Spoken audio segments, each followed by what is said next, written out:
Deputy Minister of Trade and Industry, Stephen Amoah, has said even though inflation appears to have taken a nosedive in the last few months, more needs to be done to further push it down to a single digit.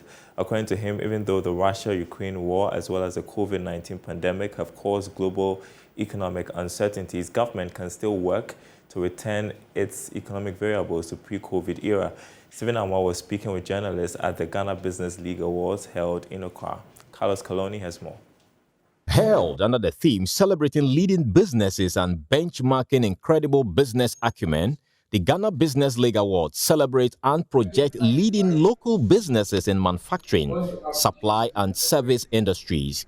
Graced by top business executives, members of parliament, traditional rulers, as well as the diplomatic community, 16 top businesses were awarded in various categories. Speaking to the media on the sidelines, the Deputy Minister of Trade and Industry, Stephen Amoah, said, among other things, that more needs to be done to reduce the country's inflation to a single digit. I think it's still high. We need to work on it to bring it a little bit more down. We want a single digit inflation. Remember, before the COVID and the Russian war, we had average inflationary rate of about 7% for 3 years.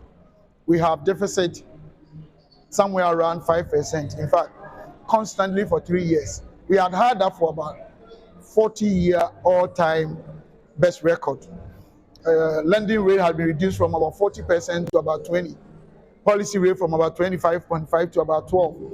We're doing so much, we're considering the primary macro indicators, and then they jumped. But of course, I mean, it's making standard of living a little bit problematic. And when people complain, of course, we empathize with them because we are all suffering. The 16 businesses recognized for their compelling performances cut across sectors such as the telecommunication, petroleum, banking, real estate, health, and insurance.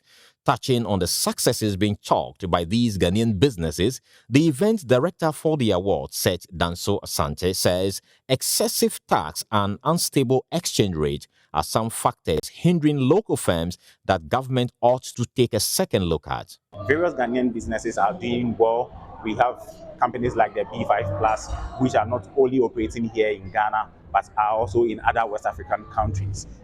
During our researches, we noticed that the tax factor, so how businesses are taxed in Ghana, and secondly to the exchange rate in terms of the dollar, it's really affecting Ghanaian businesses. So if governments can put in place measures and policies that would ensure the dollar is very stable, because most of these businesses does a lot of imports. Raw materials are brought from other parts of the world.